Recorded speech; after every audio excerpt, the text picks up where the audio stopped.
sebelum mengangkat tugas dan pelayanan kita di pagi hari ini, mari kita berdoa. Kita berdoa. 3. Ada ungkapan syukur yang kami naikkan di saat pagi hari ini, di hari Sabat Tuhan yang kudus ini. Kami mengucap syukur segala perbuatan Tuhan yang ajaib dalam kehidupan kami. Di saat pagi hari ini ya Tuhan, kami semua akan melaksanakan tugas dan tanggung jawab kami sebagai hamba Tuhan dalam pelayanan kami di minggu pagi hari ini ya Tuhan. Sekali lagi Tuhan, kami mohon ampun atas segala dosa dan kesalahan kami, sehingga dosa itu tidak menghambat kami dalam pelayanan kami di pagi hari ini ya Tuhan. Kuduskan kami semua yang mengangkat tugas dan pelayanan kami, bahkan yang terlibat dalam pelayanan. Tuhan, Engkau menyertai dan memberkati bahkan rekan-rekan pelayan kami yang mengambil bagian dalam pelayanan di luar daripada rumah Tuhan, baik di rumah jemaat maupun di rumah sakit. Tuhan menyertai dan memberkati selalu. Hamba berdoa menyerahkan hamba Tuhan yang akan memimpin ibadah di saat pagi hari ini. Tuhan, Engkau memberikan hikmat kepada beliau sehingga hamba Tuhan akan menyampaikan sabda kebenaran firman Tuhan semua, dan semua yang mendengarkan percaya, dan kemudian berkat Tuhan itu akan mengalir ke setiap kami ya Tuhan. Terima kasih Tuhan Yesus, terima kasih Bapa dalam kerjaan surga. Kami siap mengangkat tugas dan pelayanan di saat ini, dan kami mohon tuntunan daripada kuasa Roh Allah yang kudus. Haleluya, amin.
ketika Yesus datang ke situ.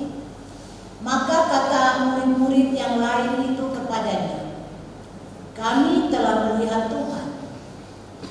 Tetapi Thomas berkata kepada mereka, "Sebelum aku melihat bekas paku pada tangannya, dan sebelum aku mencucukkan jariku ke dalam bekas paku itu, dan mencucukkan tanganku ke dalam lambungnya, sekali-kali aku tidak akan percaya." 8 hari kemudian, murid-murid Yesus berada kembali dalam rumah itu, dan Thomas bersama-sama dengan mereka. Sementara pintu-pintu terkunci, Yesus datang dan ia berdiri di tengah-tengah mereka dan berkata, "Damai sejahtera bagi kamu." Kemudian ia berkata kepada Thomas, "Taruhlah jarimu di sini dan lihatlah tanganku. Ulurkanlah tanganmu dan tujukan ke dalam lambungmu. Dan jangan engkau tidak percaya lagi, melainkan percayalah." Thomas menjawab dia, "Ya Tuhanku dan Allah." Kata Yesus kepadanya, "Karena engkau telah melihat aku, maka engkau percaya. Berbahagialah mereka yang tidak melihat, namun percaya." Demikian bacaan firman Tuhan untuk kita di pagi hari ini. Shalom. Kita ada dalam sukacita yang besar dan istimewa. Kita baru saja memperingati peristiwa Jumat Agung, kematian dan kebangkitan Yesus, dan kita ada dalam suasana penampakan Yesus yang mau menyatakan bahwa kepada murid-murid bahkan dunia bahwa dia mati tetapi dia bangkit, sebagaimana yang dinubuatkan nabi-nabi tergenapi. Dia hidup, maut tidak berkuasa lagi. Tema dari bacaan yang kita baca yaitu kebangkitan Yesus, dasar kebangkitan penyembah-penyembah benar. Dari tema ini kita akan belajar tentang komitmen daripada Thomas yang dibaharui. Mengapa menjadi penting? Karena Thomas adalah salah seorang murid Yesus. Thomas, kalau kita baca pada Yohanes 11 saat Lazarus dibangkitkan ayat 16, dia melihat bagaimana Yesus membangkitkan Lazarus. Lalu dia bilang pada ayat 11, lalu Thomas yang disebut Didimus berkata kepada teman-temannya, itu murid-murid yang lain, "Mari kita pergi juga untuk mati bersama dengan dia." Sebuah komitmen dari Thomas bahwa Yesus yang nanti bilang dia akan mati, maka dia bilang, "Mari teman-teman, itu juga mati dengan dia." Di sini menunjukkan kesetiaan Thomas, komitmen Thomas untuk bersedia mengikut Yesus sampai mau mati dengan dia. Tapi apakah dia mempertahankan komitmen? Apakah dia mempertahankan pengakuannya? Rupanya di teks kita Thomas gagal mempertahankan komitmen. Karena ketika Thomas dan murid-murid menyaksikan guru mereka, Tuhan mereka yang mereka ikut setiap hari, yang banyak melakukan tanda mujizat, tapi kini tergantung di salib. Dan mereka menyaksikan dia mati, dia sudah dikuburkan. Tapi mereka juga mendengar dari perempuan-perempuan yang mengabarkan kepada mereka bahwa dia bangkit di hari yang ketiga, hari Minggu pagi-pagi, saat mereka mau ke kubur. Lalu mereka juga mendengar bahwa kubur Yesus kosong karena mayat Yesus dicuri oleh murid. Situasi ini, keadaan ini, semua tentang Yesus, semua tentang nubuat-nubuat yang pernah disampaikan dalam perjanjian lama yang mereka tahu sampai perjanjian baru. Bahkan semua yang pernah Yesus katakan kepada mereka, murid-murid yang selalu bersama dengan dia, bahwa dia ada dengan mereka. Tapi pada akhirnya anak manusia mereka akan melihat dia nanti disengsara, disiksa, mati, tergantung. Tapi pada akhirnya dia akan bangkit dari semua mereka lupa. Termasuk akhirnya mereka tidak lagi mempertahankan komitmen mereka, percaya mereka kepada Tuhan. Dan itu terbukti minggu kemarin kita mendengar bersama-sama tentang penampakan Yesus kepada murid-murid.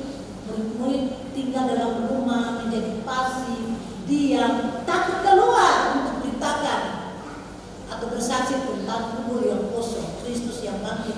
Mereka kunci pintu mereka. Bacaan kita juga pada saat Yesus pertama berjumpa dengan murid-murid tanpa Thomas, dalam pintu terkunci. Sampai dengan penampakan kepada Thomas yang bersama-sama, mereka juga pintu-pintu terkunci. Kesaksian mereka, mereka hanya kasih diam saja di depan. Kunci talenta-talenta mereka kunci, potensi mereka kunci. Mereka tinggal dan luar biasa buat penampakan Yesus. Yesus sedang membaharui cara pandang mereka supaya mereka jangan takut. Dia telah datang dari surga. Dia berjumpa manusia dalam keberadaannya dan dia bangkit. Murid-murid yang takut, gentar, Yesus kembali dari Yesus yang memulai itu. Dia menjumpai mereka dalam kecemasan, ketakutan, lalu dia utus mereka pergi. Dia ubah ketakutan itu dengan keberanian, putus asa itu dengan pengharapan. Karena itu di dalam teks kita itu juga dialami oleh Thomas. Kita lihat di ayat yang ke-24 dan 25, mereka juga dalam keadaan pintu terkunci, diam saja. Lalu murid-murid bilang sama Thomas, kau tidak sama-sama dengan kami. Yesus sudah menampakkan diri untuk kami. Lalu Thomas bilang, sebelum saya lihat tangan yang terpaku, jadi saya masuk ke dalam tangan yang terpaku dan lambung, saya sekali-kali tidak percaya. Ini kita lihat di sini gagalnya Thomas mempertahankan komitmennya. Gagalnya Thomas untuk tetap setia. Yang tadinya dia bilang mari kita setia, mati untuk dia. Tapi dapat ancaman sedikit, Thomas langsung tidak. Thomas langsung kecut imannya. Dia pasif. Dia tidak mampu menyaksikan siapa itu Tuhan yang hidup dan berkuasa itu. Maka dia bilang, saya lihat, saya percaya. Jadi imannya ikut Yesus, bersama Yesus, tapi dia belum mengenal Yesus secara sungguh. Dia belum memberi total hidupnya sepenuhnya kepada Tuhan, gurunya. Dia masih ikut setengah-setengah. Dia percaya tapi masih setengah-setengah. Kalau saya lihat, kalau saya percaya, memang ada pemahaman orang Yahudi, mereka tidak percaya akan kebangkitan orang mati. Itu pemahaman mereka. Karena itu kenapa Maria, mereka juga pergi ke kubur Yesus karena tradisi, seolah Yesus masih hidup. Kita biasanya juga kalau orang kasih kita mati, kita pergi dan seolah mereka hidup, kita bilang selamat pagi Bapak, selamat siang Opa, Oma, Kakak, kami ada datang, atau mau pulang, kami pulang dulu ya. Karena memang tradisi orang Yahudi seperti itu, dan mereka tahu bahwa Yesus ada di situ. Tapi berita Paskah, malaikat datang bahwa dunia orang mati bukan miliknya. Dia hidup, dia bangkit, karena dia adalah Allah. Dia naik, hidup dan kembali setelah dia menyelesaikan seluruh karya Allah, yaitu keselamatan bagi umat manusia yang berdosa. Karena manusia memang jatuh dalam dosa. Dosa membuat manusia harus ditolak oleh Allah.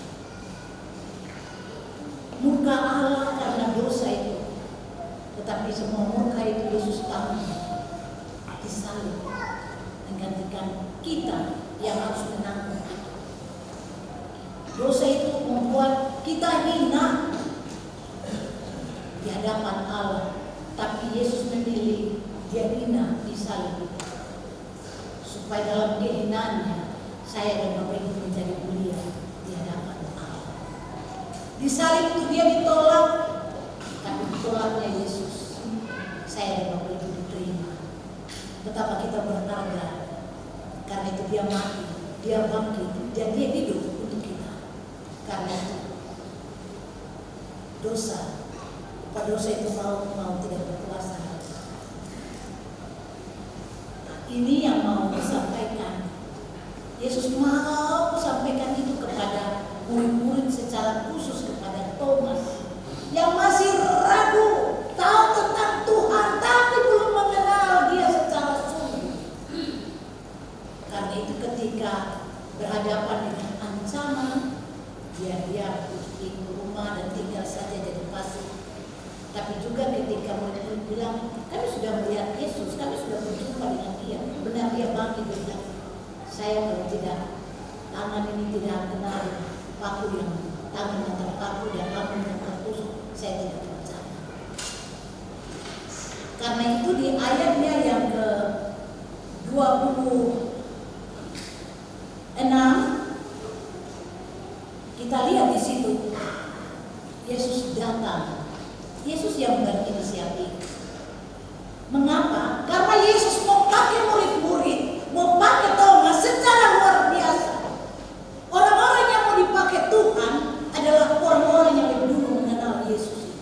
Orang-orang yang lebih dulu mengalami kuasanya, mengalami kasihnya, supaya keluar dan menyaksikan kuasa itu. Tidak boleh diam. Orang-orang yang mengalami tentang siapa Tuhan harus keluar dan memperkenalkan siapa Yesus. Bagaimana tidak mengenal dia baru menyaksikan dia? Itu pemberitaan yang kosong. Tapi harus mengenal dia, tahu tentang dia, memberi diri secara total kepada dia, bukan setengah-setengah. Dan Yesus tahu itu ada yang dialami oleh murid-murid termasuk Thomas. Yesus mau pakai dia secara luar biasa. Dan Yesus sendiri yang berinisiatif menjumpai keberadaan Thomas yang tidak percaya. Karena itu Yesus datang di ayat 25, 26 di situ. 8 hari kemudian murid-murid Yesus berada kembali dalam rumah itu dengan Thomas bersama-sama dengan mereka. Sementara pintu-pintu terkunci, Yesus datang, dia berdiri di tengah mereka dan berkata, damai sejahtera bagi kamu.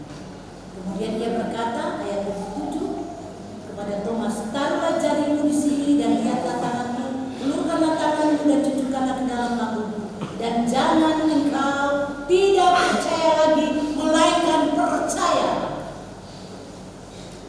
Yesus hendak memulihkan komitmen yang baru dari Thomas.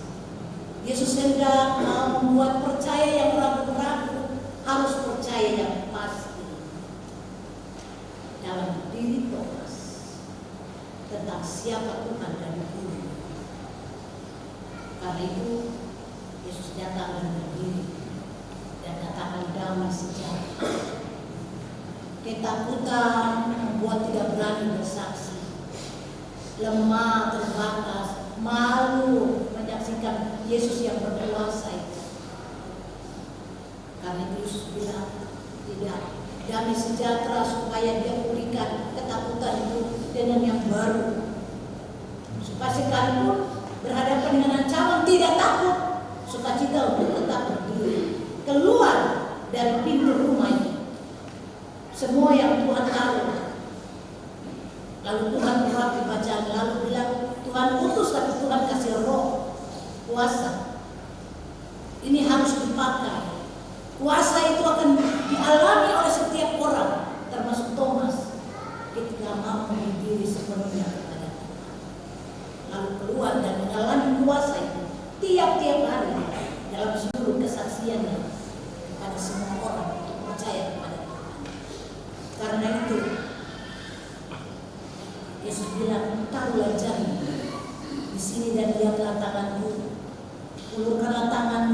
masukkanlah ke dalam lambungmu, dan jangan engkau tidak percaya lagi. Jangan tidak percaya akan karya keselamatan Allah di dalam Yesus Kristus, yang Dia datang melepaskan kebesarannya karena cinta kasih yang besar. Tidak mau murid-murid, bahkan semua orang binasa. Karena itu Dia binasa, supaya setiap orang yang percaya kepadanya memiliki hidup kekal. Ini yang Yesus mau berikan kepada Thomas dan murid. Apa yang terjadi dalam perjumpaan dengan Yesus? Saya dalam teks ini ketika baca berulang-ulang, saya bilang Thomas ada dalam sukacita, karena andai kata dia pertemuan pertama dengan Yesus, Thomas tidak ada. Untungnya Tuhan masih datang yang kedua kali, hadir dalam persekutuan yang sama. Kalau Thomas masih tidak percaya lagi, apa artinya? Sebagai seorang yang bernama Thomas, dia tentu tidak akan dipakai secara luar biasa. Tapi sekalipun Thomas hari waktu pertama tidak ada dengan murid-murid, pertemuan perjumpaan Yesus pertama dengan murid-murid, Thomas tidak ada. Yesus masih lihat ada satu yang kurang, dia masih cari, itu Thomas. Saya bilang ini untuk ada pertemuan kali yang kedua, Tuhan mau datang lagi. Kalau Dia tidak datang lagi, sudah Thomas nanti tinggal saja dalam keberadaannya. Thomas tinggal saja dalam komitmen dan keraguan-keraguan. Tentu saja apa arti kehidupan dari yang namanya Thomas. Tapi Tuhan tidak melihat kekurangan dia. Ada sesuatu yang Tuhan lihat di dalam diri Thomas, yang Tuhan membaharui dan memakai menjadi alat di tangan dia. Karena itu ketika Tuhan bilang saya yang datang dengan hal yang besar untuk menyelamatkan manusia, percaya. Jadi di situ Tuhan bilang, ulurkan tanganmu dan ke lambungmu dan tujukanlah ke dalam tanganmu dan tujukanlah ke dalam lambungmu, dan jangan engkau tidak percaya lagi, melainkan percaya. Lalu di ayat 28 di situ Thomas bilang, ya Tuhan dan Allah. Di sini dia perbaiki komitmen itu dengan penyesalan, tapi sebuah komitmen baru bahwa ya Tuhan ya Allah. Dia sadar akan kegagalan dia mempertahankan komitmennya. Padahal dia sudah lihat Tuhan yang berkuasa dan banyak menyatakan mujizat. Dia juga sudah tahu ada amanat yang Tuhan taruh, mempersiapkan mereka sebagai murid-murid.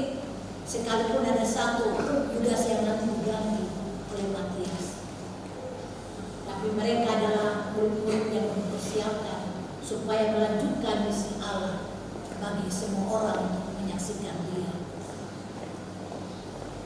Di sini sebuah kesadaran yang baru lahir dari hati yang memberi diri kepada Tuhan. Karena itu dia bilang, ya Tuhan Allah. Yang tadinya dia ragu, tidak lagi. Dari hati yang tulus, dia hendak taruh secara total hidupnya. Tidak lagi mengandalkan pikiran dia, analisanya, tetapi dia belajar untuk mau taruh hidupnya, ketergantungannya pada Tuhan yang adalah Allahnya yang berkuasa itu. Dan dia akan menyaksikan siapa itu Tuhan yang hidup itu dalam hidupnya. Karena itu setelah Tuhan bilang sama Thomas, karena engkau telah melihat aku, engkau percaya. Berbahagialah mereka yang tidak melihat namun percaya.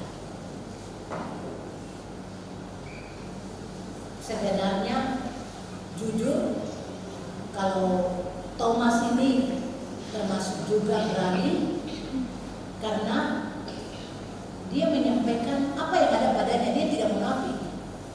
Dia bilang saya karena memang dia mau percaya itu ada bukti. Sebenarnya pasti murid-murid juga tidak percaya, tapi mereka malu, mereka diam, tidak berani berkata-kata. Tapi Thomas bilang saya tidak. Tuhan lihat keberanian itu, potensi ini harus Tuhan berikan supaya Tuhan pakai, baharui dia menyaksikan Tuhan yang itu. Dan dia hidup yang kini dia tahu kehidupannya kepada Tuhan, dan Tuhan bilang, engkau sudah lihat saya dan engkau percaya. Berbahagialah mereka yang tidak melihat dan percaya. Memang tidak lihat baru percaya ini sesuatu yang harus iman yang sungguh. Siapa yang bisa lihat nafas? Tapi kita rasakan dari nafas. Kita semua tahu nafas ini, kita tidak tahu dari mana. Tapi kita percaya sang pemberi nafas adalah Allah sendiri yang menembuskan nafas pada manusia, setiap manusia, dan itu anugerah. Nafas itu yang buat setiap kita bisa berkarya. Kalau nafas itu diambil, sudah kita kembali seperti patung yang mati, kita akan gunanya lagi. Saya dibawa ke tempat kuburan atau pemakaman yang tidak mengenal tempat, yang tidak mengenal kita. Tapi kita punya iman yang percaya bahwa setiap orang yang percaya kepada Tuhan sekalipun mati dia hidup. Dan Yesus mau menyatakan itu. Karena itu di sini Yesus mau bilang, berbahagia mereka yang tidak melihat namun percaya. Orang-orang yang percaya dengan Tuhan itu kadang-kadang keluar dari logika. Saya bercontoh ada amanat Tuhan di dalam Matius pasal 5 ayat 43 dan 44. Di situ Yesus minta, kalau kita baca di sana Matius pasal 5, mengasihi musuh.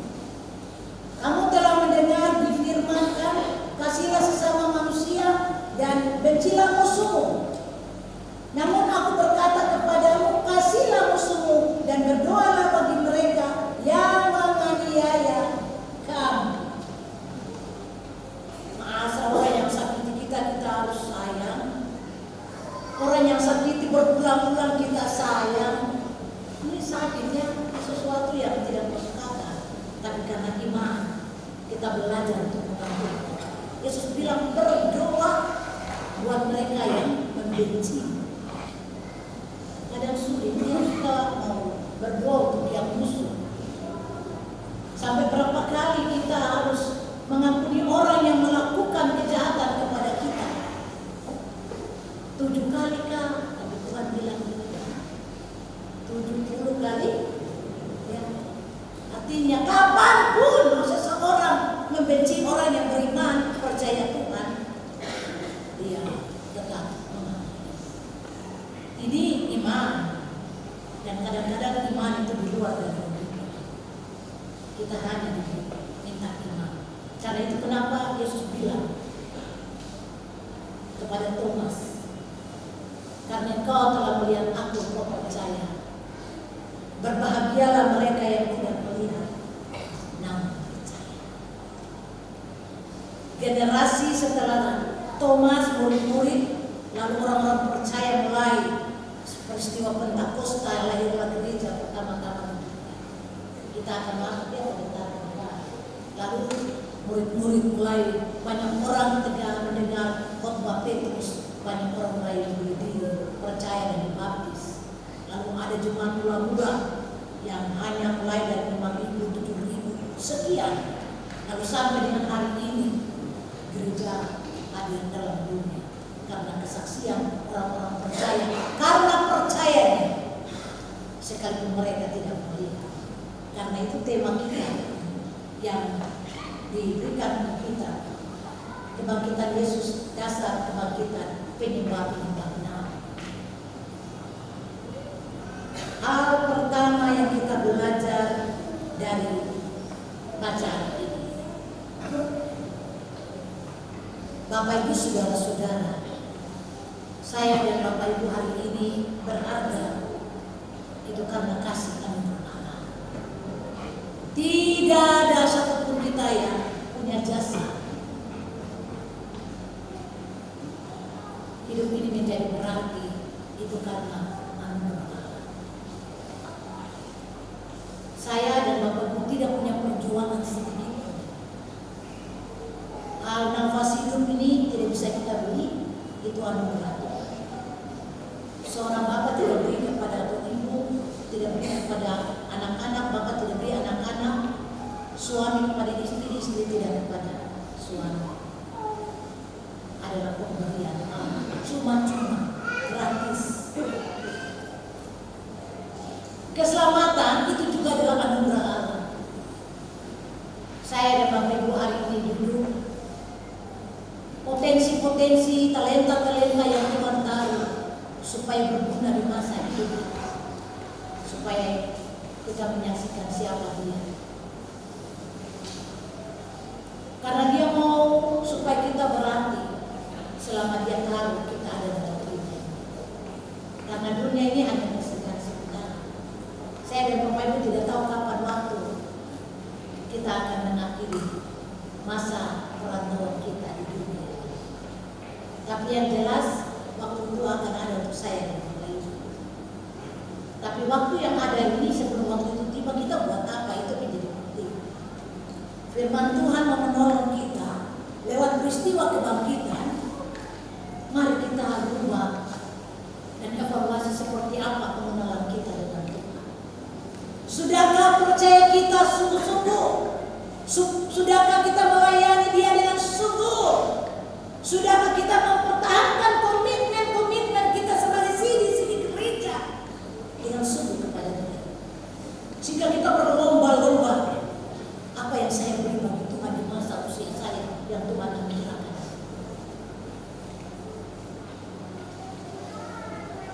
Thomas mendapat kesempatan, Tuhan terus menjumpai dia. Saya dan Bapak Ibu terus mendapat kesempatan ketika ada nafas ini. Tuhan mau kita berkarya bagi Dia. Jangan kunci talenta kita untuk diri kita. Jangan potensi yang kita miliki hanya untuk kita. Kekuatan yang Tuhan berikan pada tangan kaki, kita hanya pasif saja. Kita pakai untuk kesenangan diri. Satu saat tangan kita akan berhenti, mulut kita akan berhenti, dan tidak lagi akan berkata. Karena itu mari yang bisa menyanyi memuji Tuhan pakai kesempatan waktu talenta itu memuji Dia. Kaki dan tangan masih kuat untuk melangkah persekutuan ibadah, pakai kesempatan karena Dia mau berjumpa dengan kita di sana. Siapa tahu pada saat kita datang, Dia datang. Itulah waktu kita berjumpa dengan Dia. Tapi kita tidak ambil bagian dalam persekutuan itu. Dia datang dan kita melewatkan kesempatan. Dia tahu berbagai talenta anugerah.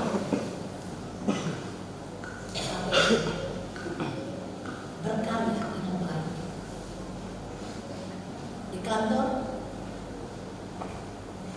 dalam usaha kita apa saja, di situ supaya kita menyaksikan siapa Tuhan.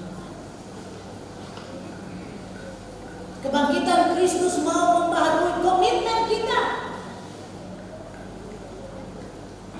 Kalau ada masalah, ada tantangan yang besar, jangan lihat kepada masalah. Karena kadang-kadang masalah itu membuat kita merasa tak ada artinya. Masalah itu membuat juga kita takut untuk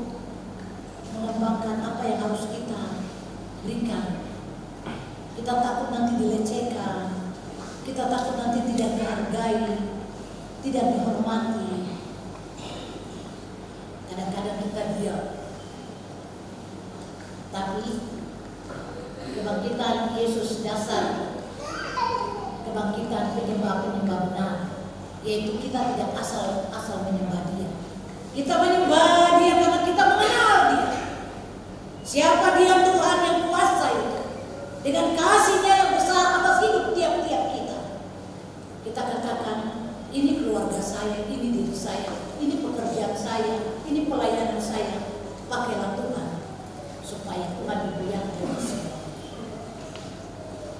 Ini yang menjadi penting. Sehingga jangan kita punya komitmen sebagai anggota gereja ya. Saya mau iring Yesus, saya mau iring Yesus sampai selama-lamanya. Tapi setelah itu sudah kita tidak lagi mau melayani Dia. Kita tinggal di rumah, yang lain ibadah kita malas tahu, yang lain berlomba-lomba untuk terlibat dalam pelayanan, tapi yang lain tidak. Ada yang ditanya bisa menjadi majelis, bisa terlibat dalam badan musuh. Kita dapat ada banyak yang bilang, aduh saya belum siap. Ada yang bilang, aduh saya takut. Ada yang bilang saya berdosa. Bapak Ibu, apapun keberadaan kita, Tuhan mengenal kita jauh dari kita mengenal diri kita. Dia memakai kita, apapun keberadaan kita. Dia hanya perlu seluruh hidup total ini kita taruh pada Dia.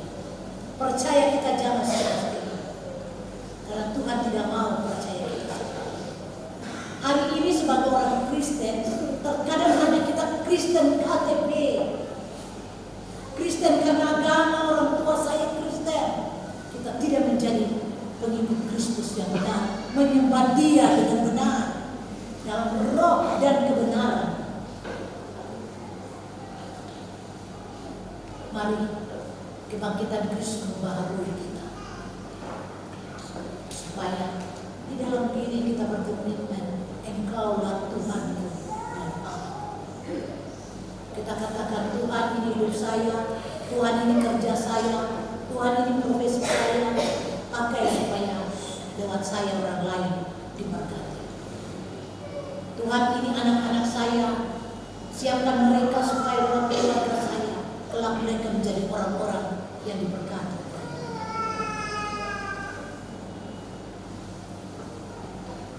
Yesus katakan hal yang terakhir,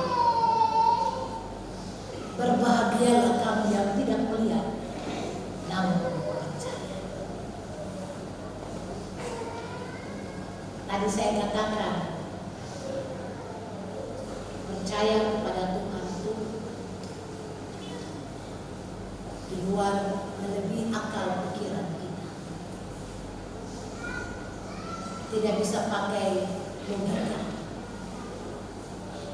tapi dalam iman yang besar bahwa Dia Allah sanggup melakukan apa saja yang tidak mungkin menjadi. Itu Tuhan Allah. Karena hidup ini adalah pengertian. Dia tahu mengubah yang rusak, yang patah, yang hancur. Dia tahu melakukan seperti apa untuk kita yang datang kepada Dia, yang tidak datang saja Dia cari. Ada satu cerita seorang ibu dengan masalah yang cukup besar. Dia datang kepada seorang pendeta memberikan, saya tidak mau berdoa lagi. Saya marah pada Tuhan. Apa yang kurang? Saya sudah melayani Dia, saya kerja untuk Dia, saya memberi persembahan syukur untuk Dia, saya terlibat untuk kegiatan-kegiatan, tapi saya punya masalah yang besar. Yesus jauh dari saya. Apa kata pendeta itu? Yesus tidak jauh. Ketika dalam percakapan, kalau begitu ibu hari ini rasa apa? Dia bilang, ya saya jalan karena, tapi saya tidak mau berdoa lagi. Apa kata pendeta? Di saat ibu lemah dan berdaya, dan ibu mampu berdiri sampai hari ini, itu karena ada tangan Tuhan yang menggendong ibu. Kadang-kadang kita tidak menyadari ada berbagai ancaman dalam keluarga kita. Kita hampir berhenti dalam pelayanan atau pekerja kesaksian kita. Tapi sadarkan, di mana saat itu kita merasa Tuhan seolah tidak mendengar doa, Tuhan jauh, semua orang kita kasih jauh. Keluarga sedang saudara bisa jauh, tapi saudara Bapak Ibu jemaat, tanpa kita sadari, ketika ada di dalam kelemahan, disitulah tangan Tuhan memegang tangan kita supaya kita tidak jatuh dalam kelemahan. Itulah dia Tuhan, sehingga hari-hari hidup kita mampu berbagi karena ada tangan Tuhan yang kuat, tangan kanannya memegang kita. Maka mari firman ini kita pulang dengan firman ini baru komitmen kita. Masing-masing kita boleh katakan yang Tuhan Allah sebagai penyerahan total hidup kita, keluarga kita, orang tua taruh anak-anak kerja hidup ini, biarlah kesempatan untuk Tuhan pakai menjadi berkat. Tuhan memberkati kita.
Mari